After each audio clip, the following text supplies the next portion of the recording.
Hello everyone, कैसे हैं आप सब। आई होप कि आप सब अच्छे होंगे। मैं भी काफ़ी अच्छी हूँ। और आज मैं एक टॉपिक पे बात करने वाली हूँ। एक यूट्यूबर है हमारी घम्मू राजस्थानी के नाम से उनका चैनल है, तो उनके बारे में मैं आप लोगों से बात करने वाली हूँ। तो अभी फ़िलहाल में ना आप लोग देख भी रहे होंगे, जितने भी लोग व्लॉग्स देखते हैं उन सभी को पता होगा कि सभी यूट्यूबर्स उनके रिगार्डिंग वीडियोज़ बना रहे हैं। और जैसा कि आप लोगों ने अभी थंबनेल में भी देखा, चोटों वगैरह के निशान, तो वो उनके साथ में हुआ है, उनके हस्बैंड के थ्रू हुआ है, मतलब उनके हस्बैंड ने उनके साथ किया है। तो वो नॉर्मली राजस्थान से हैं, एक टीचर हैं, वो गवर्नमेंट स्कूल में है शायद, आई थिंक। तो वो एक टीचर हैं और आप लोगों ने उनके व्लॉग्स भी देखे हों अगर किसी ने, तो आप लोगों को पता होगा वो कितना स्ट्रगल करती हैं अपनी लाइफ में।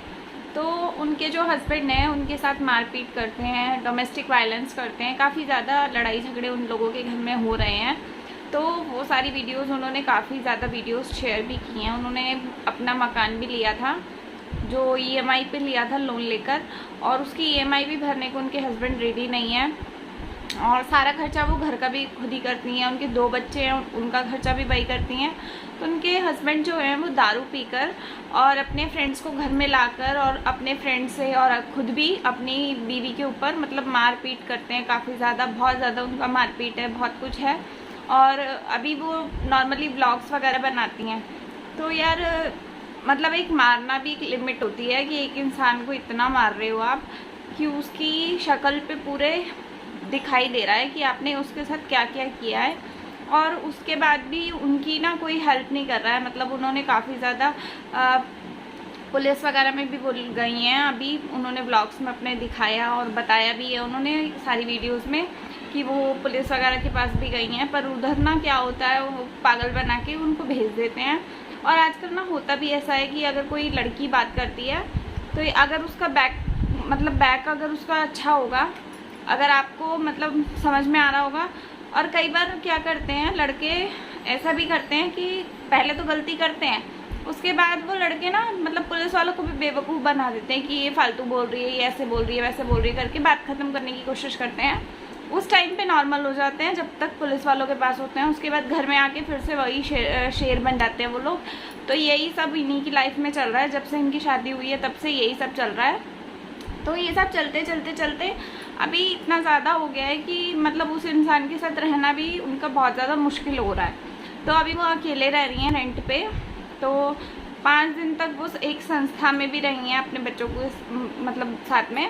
तो उसके बाद में उन्होंने अभी रेंट पे घर लिया है, जिसका रेंट उन्होंने अभी पे कर दिया और वो वहाँ रह रही हैं। तो आप उनके ब्लॉग्स देखिए, और अगर आप लोग बिल्कुल उनका मतलब थोड़ा बहुत सपोर्ट करना चाह रहे हैं कि कोई आपके पास सजेशन है अच्छा कि वो इस तरीके से कुछ कर सकती हैं अच्छा या कुछ, तो आप लोग प्लीज़ कमेंट बॉक्स में लिखिए। मुझे भी लिख सकते हैं, आप उनको भी लिख सकते हैं, और उनके वीडियोस पे जाके आप लोग उनकी हेल्प कर सकते हैं कमेंट के थ्रू। अगर आप लोगों के कुछ सजेशन हो कि भाई वो क्या कर सकती हैं ऐसा जिससे उनको ना इस बेकार लाइफ से बाहर राहत मिल जाए, निकल जाए वो इस लाइफ से, तो उसके रिगार्डिंग आप लोग अगर कुछ हेल्प करना चाहें तो आप कर सकते हैं उनकी। तो ये सब देख के ना मुझे बहुत अजीब सा फील हुआ, इस वजह से मैंने ये वीडियो बनाई कि ये हर औरत के साथ में होता है, काफ़ी औरतों के साथ में होता है। कई लोग बोलते हैं ना कि लोग औरतें पढ़ती नहीं हैं, अनपढ़ होती हैं, या फिर अगर कोई जॉब नहीं करती है इस वजह से उसके साथ ऐसा हो रहा है। तो ये वीडियो के माध्यम से मैं आपको सिर्फ इतना ही बताना चाहती हूँ कि ऐसा कुछ नहीं होता। जिस इंसान की नीयत गंदी होती है, जिस इंसान की फितरत ख़राब होती है, वो एक कामकाजी औरत के साथ भी ये हरकतें करता है। ज़रूरी नहीं है कि किसी अनपढ़ के साथ ही ऐसा कुछ हो, या फिर अनपढ़ के साथ ना हो और मतलब पढ़ी लिखी लड़कियों के साथ नहीं होता है, या फिर कोई ज़्यादा कमा रही है उसके साथ में नहीं होता है। तो जब एक टीचर के साथ में ऐसा हो सकता है, तो सोचो जो औरतें बिल्कुल पढ़ी लिखी नहीं होती हैं और जो लोग बिल्कुल भी कमाती वगैरह नहीं हैं, तो उनके साथ में कैसा होता होगा। और ये चीज़ें ना हमारी मतलब देश में गलत है, ये सब हमारी सोसाइटी में है ही गलत कि ऐसा सब कुछ होता है। और आस पड़ोस के लोग भी मतलब हेल्प नहीं करते हैं किसी की, सिर्फ तमाशा देखते हैं और चले जाते हैं। वो चीज़ें गलत होती हैं। तभी एक आदमी की ना हिम्मत बन जाती है उल्टी सीधी हरकतें करने की, और वो ना कर भी पाते हैं इसी वजह से। अगर हम एक बार में, और वैसे तो इसमें घम्मू हैं मैम, उनकी भी गलती है। और जब पहली बार उनके साथ ऐसा कुछ डोमेस्टिक वायलेंस हुआ था, उनको तभी स्टैंड लेना चाहिए था। और अगर उन्होंने तभी स्टैंड लिया होता तो आज किसी की भी हिम्मत नहीं हुई होती कि वो इतना बड़ा उनके साथ उनके चेहरे का नक्शा बिगाड़ दे, पूरा इतना बुरा हाल कर दे किसी औरत का। उस आदमी की कभी हिम्मत नहीं होती अगर आप पहली बार में ही स्टैंड ले लेते हैं। तो मैं तो यही कहूँगी कि अगर किसी भी औरत के साथ में ऐसा कुछ होता है तो आप लोग तो मतलब मेरे हिसाब से तो आप उसी वक्त स्टैंड ले लो, आर और पार कर दो। अगर आपको कोई एक थप्पड़ मार रहा है और आप चुपचाप उसके थप्पड़ को बर्दाश्त कर लोगे ना, तो बस वहीं से उसकी हिम्मत बन जाती है कि आपको वो टॉर्चर करता है, आपको परेशान करता है, आपकी ज़िंदगी हराम कर देता है, जीना हराम कर देता है, आपका नरक बना देता है आपकी ज़िंदगी को। तो वो ये सब तभी कर पाता है जब आप उसके थप्पड़ को बर्दाश्त कर लेते हो। तो मेरे हिसाब से तो आपको उसका एक थप्पड़ भी बर्दाश्त नहीं करना चाहिए। और अगर सामने से कोई आपको मतलब अगर आप उससे शादी करके किसी के साथ गए हो, कोई भी लड़की हो, आज के टाइम में कोई भी लड़की हो, कोई भी लड़की किसी से भी शादी करके गई है, बेशक उसकी लव मैरिज है, बेशक उसकी अरेंज मैरिज है, या कैसे भी करके उसकी शादी हुई है, तो किसी भी लड़के का ये हक नहीं होता है कि किसी भी लड़की पे हाथ उठाए या उसके साथ बदतमीज़ी करे या उसकी ज़िंदगी को नरक बना दे। किसी का भी नहीं होता है।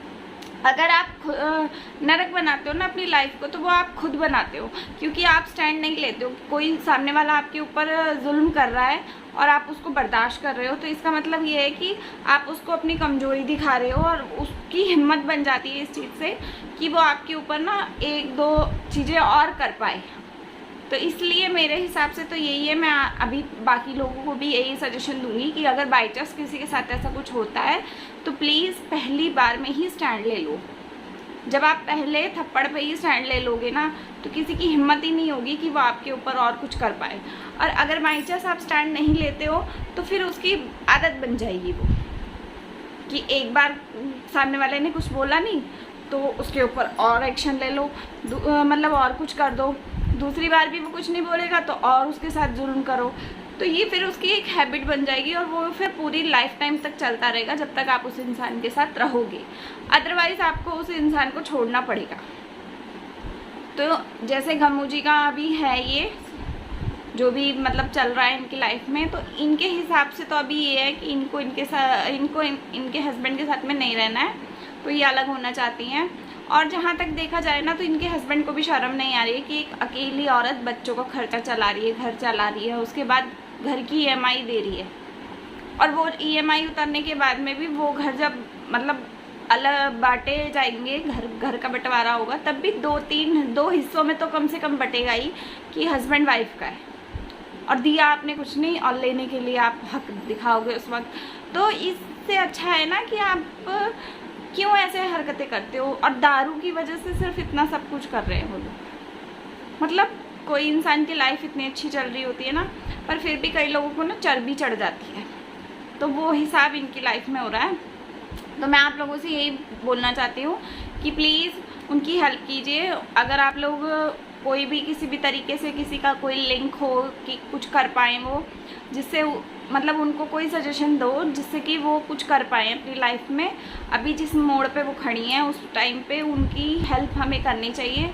और मैं आप सभी से यही बोलूँगी कि आप लोग भी थोड़ा सा उनकी हेल्प कीजिए इस बारे में। अगर आपके पास कोई भी तरीके का सजेशन हो कि हाँ वो इस लाइफ से मुक्ति में आ सकती हैं या इस ख़राब लाइफ से निकल सकती हैं, तो उसका एक सजेशन दे दीजिए उनको कमेंट बॉक्स में, ताकि उनकी ना थोड़ी सी हेल्प हो जाए कि वो क्या कर सकती हैं अपने हस्बैंड के लिए, जिससे उनकी लाइफ थोड़ी सी सुधर जाए। ये रहना तो यार सबको अच्छे से ही होता है, कोई ऐसा नहीं चाहता कि हमें गंदे से रहना पड़े, रोज़ गालियाँ, रोज़ लड़ाई झगड़े, कोई बर्दाश्त नहीं कर पाता है। और ये उनकी लाइफ में बहुत ज़्यादा हो गया है, तो इस वजह से ना अब उनको उस लाइफ से बाहर निकलना है। तो मैं आप लोगों से यही बोलना चाहती हूँ कि आप लोग उनको सजेशन दीजिएगा। बाकी मोरल सपोर्ट तो हम लोग भी दे ही रहे हैं, जितने भी यूट्यूबर्स हैं सभी का यही कहना है कि मैम हम सब आपके साथ हैं और आप गलत नहीं हो, हम लोग ये समझ चुके हैं। और जिस इंसान ने ये किया है उसको तो मतलब मिलना ही चाहिए, सज़ा तो मिलनी चाहिए। एटलीस्ट उसको एहसास तो होना चाहिए ना कि उसने गलती कभी लाइफ में की है, उसको इतना तो एहसास होना ही चाहिए। और जब तक उस इंसान को एहसास नहीं होगा, उसको किसी भी चीज़ के बारे में नहीं पता चलेगा। यहाँ तक कि उसके 2 बच्चे हैं, उसको इतना भी एहसास नहीं है कि उन बच्चों का क्या होगा अगर वो उनकी मम्मी के साथ इस तरीके से बिहेव कर रहे हैं, तो उन बच्चों के ऊपर क्या असर पड़ेगा, वो बंदा ये भी नहीं सोचता है। तो मेरे हिसाब से तो बस यही है कि मैम आपको ना ये सब बर्दाश्त करना ही नहीं चाहिए, स्टार्टिंग से ही नहीं करना चाहिए था। अभी आपने बहुत टाइम वेस्ट कर दिया है, पर अभी क्या है, अभी आप स्टैंड लो इस बारे में, तभी आपका ठीक रहेगा सब कुछ। अदरवाइज़ आपकी और आपके बच्चों की लाइफ तो पूरी बिगाड़ देगा ये इंसान, तो कोई फ़ायदा नहीं है इसके साथ में रहने का। तो आपको मैं सिर्फ इतना ही कहना चाहती हूँ। और बाकी अगर वीडियो कैसी लगी होगी आप लोग प्लीज़ बता दीजिएगा। अगर मैंने कुछ गलत बोला हो तो प्लीज़ माफ़ कीजिएगा। मिलते हैं नेक्स्ट वीडियो में, तब तक के लिए बाय, टेक केयर।